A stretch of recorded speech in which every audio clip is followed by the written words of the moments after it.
Halo, kembali lagi bersama dengan kami di Ceria Kids Ministry. Ya, video kali ini kami mau menyampaikan tentang apa, Aldo?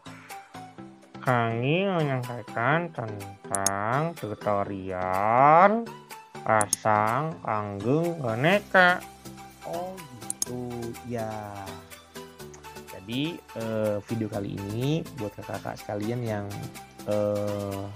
menyaksikannya ya, khususnya kali ini kita akan dipandu memasang panggung boneka Ceria Kids Ministry begitu ya.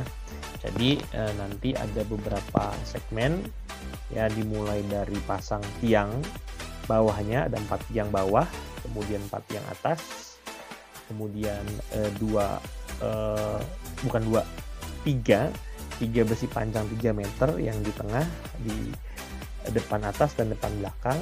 Kemudian apalagi ada empat besi pendek ya, 4 besi pendek sebagai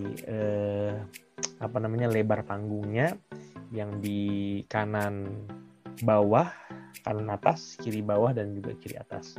Jadi tetap saksikan. Oke. Jangan lupa apa? Subscribe, like, comment, dan share. Oke, jangan lupa ya. Tetap saksikan. Bye-bye.